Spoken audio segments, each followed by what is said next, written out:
Bonjour, honorable Son of Man. Bonjour, les honorables membres du groupe Parlement debout, RDC. C'est le groupe Oyo et le Baka Vérité sans censure. Cela veut dire un vrai député. Il y a peuple. Bazane Nakatia groupe Oyo. Un vrai député. Ils ont débat Oyo Bayaka Kusanglana. Là, ba parlementaire debout, il y a groupe Oyo. Bato Mayele, Bazane na groupe Oyo. C'est ici où nous parlons la vérité sans kobanga mutu. C'est ici où to koloba to finga kate to ko sala banalize bato akina classe sans parti pris. C'est ici où nous parlons sans ko sala idolâtrie ya kodore batu. Le kola ba groupe mususu avant bana koloba ba kodore ba homme politique. Na parlement debout makamwa nezalité. Bolandaki, l'homme le plus intelligent de ce groupe, Son of Man, la manière à s'aller exposer naïe, si les rencontres, il y a 3 présidents, il y a Angola, il y a Rwanda, il y a Congo DRC, donc beaucoup Yabiso. Je remercie beaucoup Son of Man pour l'exposer naïe.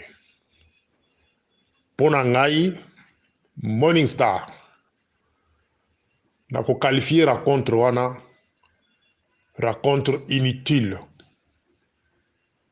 Pourquoi j'ai qualifié ça une rencontre inutile?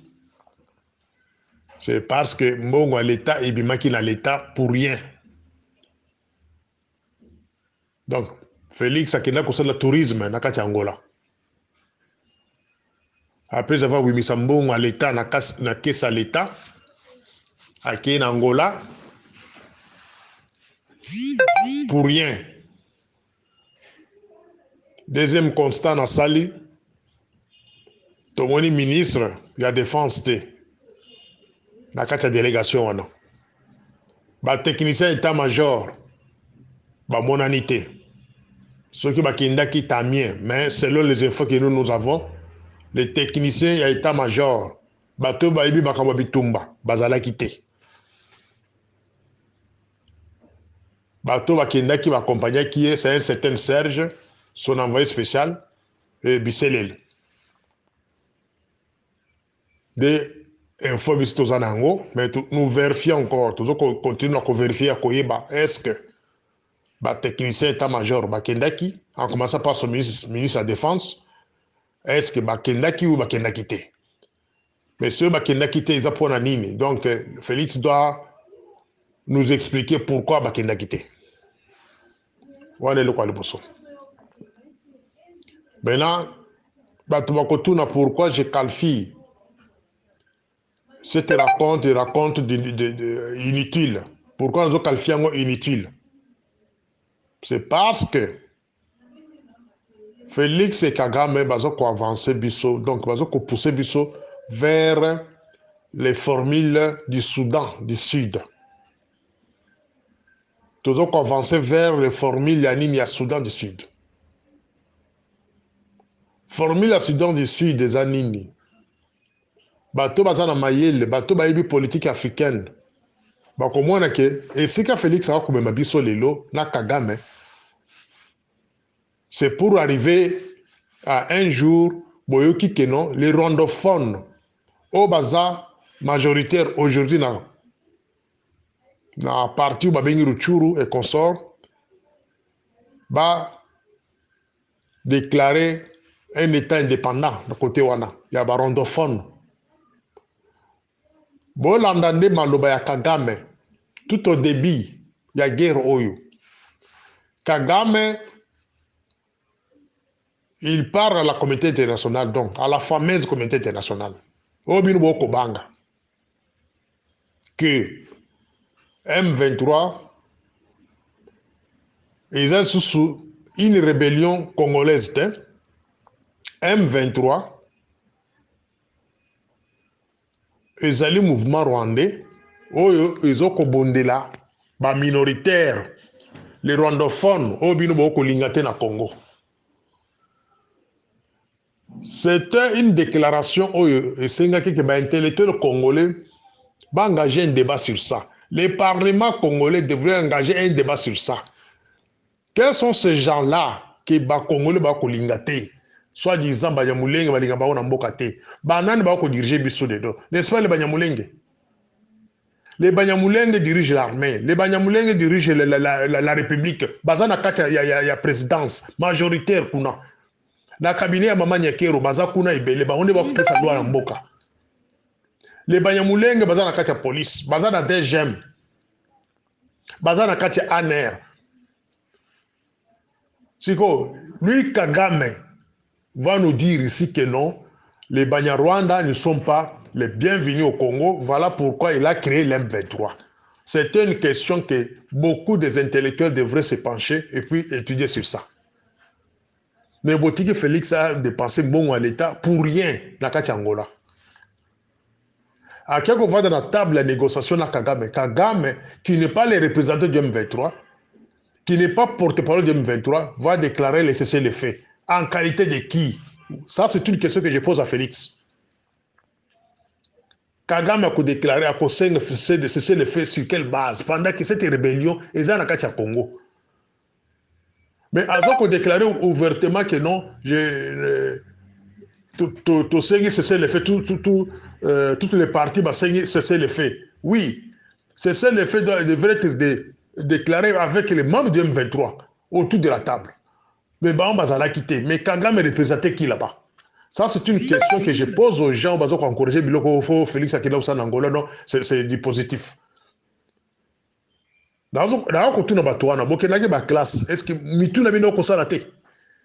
Comment se fait-il que les chefs de l'État qu'on voit dans la table dans Moutou, ils ont dit que non, on a cessé le fait. C'est le fait pendant que la rébellion ne lui appartient pas, selon lui. Maintenant, ils vont lui demander de régler le problème de FDLR. Ils vont régler le problème de FDLR comment? C'était le moment aussi de Félix de dire à Kagame que non, ok, comme toi tu veux parler du problème de M23 ici, qui sont des rebelles de chez moi, moi aussi je pose le problème de FDLR, qui sont des rebelles de chez toi. Alors, vous devez aller au dialogue avec les FDLR. Voilà l'occasion qui était donnée en or à Félix de se défendre devant la communauté internationale. Nous tendons vers le chemin du Soudan du Sud. C'est ce que beaucoup de gens ici ne comprennent pas. Ne soyez pas surpris que les mêmes Kagame, président angolais, nous sommes appuyer les rwandophones basés en insécurité, donc dans le référendum, comme ça, va proclamer État anime, il y a rwandophones. Vous avez surpris. Parce que les manœuvres, jusqu'à tel point que force wana ba Kenya, il y a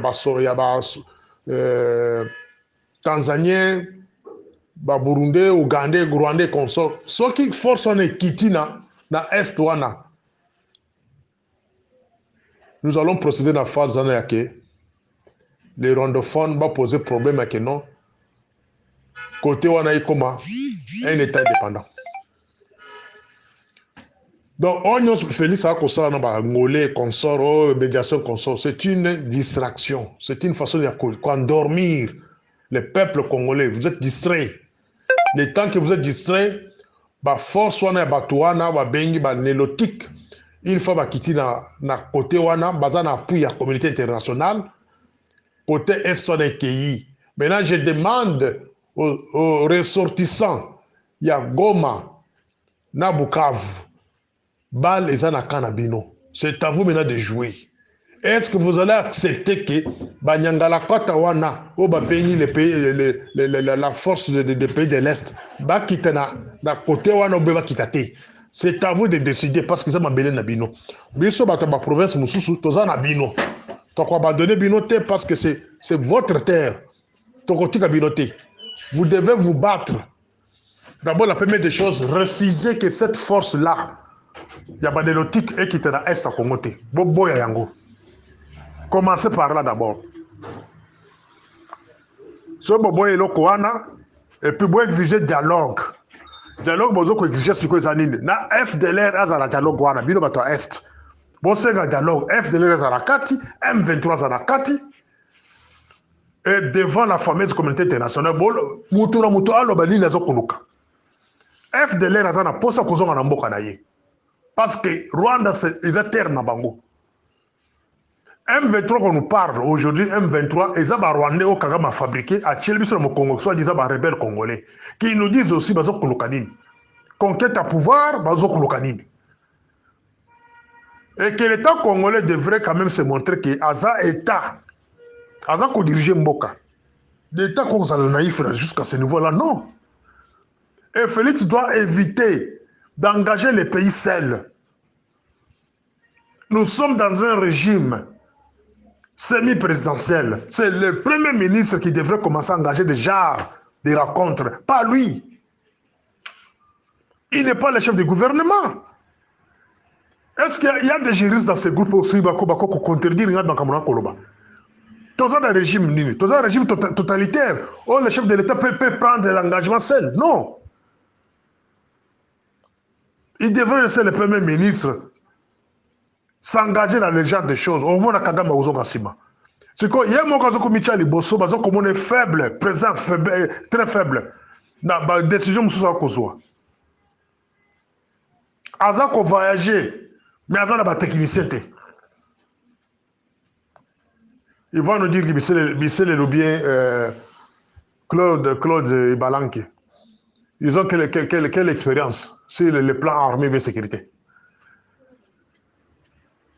Il a comme expérience, il y a rébellion. Et c'est tout. Sur le plan sécurité qu'on sort, bataille ça va Barwande wane konso ya conduire ya koboma. Mais bazana la sécurité à malamu ya kobongisa mboka te. Ya bango sécurité za ya conduire ya kobomisa bato, kokanga bato. De sécurité ba ngwana. Ya bango sécurité basala ngo sur l'EF de l'air. Et sur les Congolais qui parlent mal contre le pouvoir de Tutsi, c'est ça leur sécurité. Et Ibalan qui a ça la sécurité wapi. A ça l'armée wapi. Alors, ce sont les deux qui entourent Félix. Dans la matière sensible. Alors, vous devez faire très attention. Très attention. Je confirme encore de nouveau que non, raconte la lobby, c'est qui raconte mon inutile. C'était mon star. Yes, honorable son of man. Où est la deuxième continuité? Donc, continuité après mes messages. Na lobaki na bino awa que Félix azoko ko pousser biso malembe vers le chemin ya Soudan du Sud. Pour na bato ba yebi makambo Soudan du Sud te. Lelo Soudan bakabolango en deux. Il y avait toujours les mêmes manœuvres. Manœuvre au moment Soudan du Sud, nde izo sam na Congo lelo. Manœuvre au ils na est et pendant les lotés, mais Mouto Sokazo Kolinga a matérialisé yango dans une douceur. Et ça Félix. Nabato Batouré. Donc Félix en soi est utilisé comme un agent inconscient. Bazak utilisé comme un agent inconscient parce qu'il n'a pas la connaissance sur la matière. Il n'a pas assez la connaissance. Il y a ni les autres comme na est. Il n'est pas entouré par les techniciens de l'Est, mais il est entouré par un Kassaïen qui s'appelle Bisselel.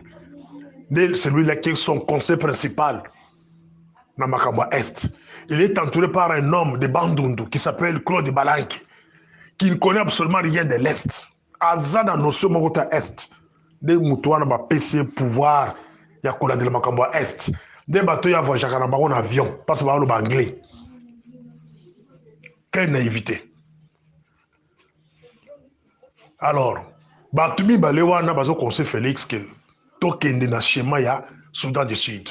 Ne soyez pas surpris que lobby va proclamer Est à pays, État indépendant, sur la voie des référendums. C'est là où nous tendons maintenant. Toi, on a causé la caca force on a Kenya et comme ça, parce que le président Kenya, c'était un escroc. Hein? Ce type-là du Kenya, là, c'était un escroc. C'était un escroc. Donc, ce n'est pas un président que vous pouvez faire confiance. C'est le représentant légal de Kagame, dans la région. La Tanzanie, a besoin président na bangote, mais il a des réserves. Burundi, la même chose. C'est le moment où vous, les gens de l'Est, vous travaillez dans le pays de la Tanzanie, na Burundi, pour contrecarrer le plan wana. Parce que Rwanda, Ouganda, sont actifs déjà dans le Congo. Ils travaillent déjà au Congo. Question nga na kotu na sikoyo na batu oyo bazo ko soutenir thèse ya FDLR soit disant que non Kagame na Tshisekedi ba ke de gouvernement de sous popa sur bakaba ya FDLR. Je pense qu'au Obed okoyoka nga bien na biselele bokoyoka. Bino ba patron ya RCD Goma na Rubero boyoka. Bosalaka partition ya mboka wana pendant 4 ans. De 98, 99, 2000, 2001, presque 4 ans. Est à Congo wana, ezaki na maboko na bino. Bino banyangala 4, les rebelles, les assassins, les terroristes. Batobo tuta bana. Mikel akata maboka. Bo pasule basi mabomu, bo kunda basi mibimba. Na tingi tingi. Ils ont bien toko monté ba image ezali. Bon ça là 4 ans na mboka wana. Est-ce que la quoi kutuna bino question moko? Et question ne pas chef bino Kagame. Ba FDLR bazalaka wapi? Nazo kutuna pe bato ba kolanda na kati ya groupe. Bo tuna bango. Pendant les 4 ans là, basalaka na Est à Congo. Pendant la rébellion du RCD Goma. Où étaient le FDLR? Bazalaki wapi? Bazalaki na position nini? Pendant les 4 ans là, 4 ans, c'était le moment où RCD Goma, balingi en finir dans la FDLR. C'était le moment où Rwanda, qui était le sponsor principal du RCD Goma, c'était le moment d'en finir avec FDLR. Ce que FDLR bazalaki wapi? Bazalaki na position nini? Et puis bazalaki na position nini de l'eau. Ce sont des questions que Félix n'a pas toujours comptable na bango simba. A posé à Kagame ma question en wana. Sur la table de négociation. Quand chaque fois Kagame revient sur la même question de FDLR, il faudra résoudre ces questions que non. Pendant les 4 ans, rébellion na yo, il y a RCD Goma. Les gens va conseiller dans le cabinet na Kinshasa. Bah il y a une position à battre FDLR. Pourquoi parce qu'il n'a pas monté pendant 4 ans? Félix Ozanginde ba stratège. Ozanginde ba tomaye pemene na yo. Tellement que yo moko pe oke ko mi sanctionna bango po bolia kaka mbongo bo s'enrichir ozala posa ko diriger Congo te. Parce que ozala tina ko diriger Congo longo luka bato lokola biso. Tozala tuza libanda tozo telenga na libanda te. Kaka question na tunibi na suka awa FDLR pendant les 4 ans là. Bazalaki wapi? Parce que c'est RCD Goma qui dirigeait l'est du pays.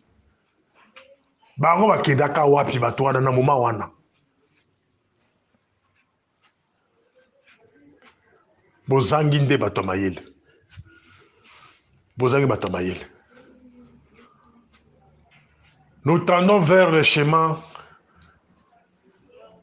ya Soudan du Sud. Le travail que nous devons faire aujourd'hui, c'est demander à tous les enfants de l'Est du pays. Les enfants de l'Est, c'est Morning Star qui vous parle. Bossa l'opposition farouche contre l'arrivée à contingent. Il y a des pays de l'Est, parce qu'une fois bah, créé zone tampon, dans l'Est, il y a pays. Et c'est fini. C'est ça la balkanisation intelligente. Et c'est fini. Bon, quand tu as récupéré ma belle warate. Parce que la communauté internationale, l'Amérique, est derrière ces gens-là. Na ebisa bino plusieurs fois na ba audio nanga ke no na kacha Rwanda, il y a au moins 4600 Américains résidant au Rwanda. Basala kabosali na Rwanda wada. Allez-y comprendre. Ba intellectuel boyoka kabilo kwa na bosala banquete te. Il y a 4600 Américains résidant au Rwanda. Et ce sont eux qui sont même à la base ba rébellion ni somo na est wana. Ba chambongo anje pour wa makaku. Les singes ba betana ba ona ba bomana. Peuple noir. Botelema. Pour que zone tampon ait ça le matin. L'objectif de l'Amérique, c'est récupérer l'Est du pays. Un point très. Et puis, ils vont exterminer les macaques. On va aider Bango. Pour comme un objectif, on peut ça sera comme Panama. Et comme terre américaine à Afrique. Na yo, Bisselil. Tu es mon frère Kassaye. Nana yo, tout ça, moko, tout ça, il y a même zone d'origine. Yo, Bisselil. Musala osala barande wana yebaki ekobalukilo mabe. Ekobalukila yo mabe. Parce que barande va faire confiance. Ils te diront que nous t'avons servi, toi l'homme de Kassaye, pour arriver à ce que nous sommes. Donc, aux sérieuxité.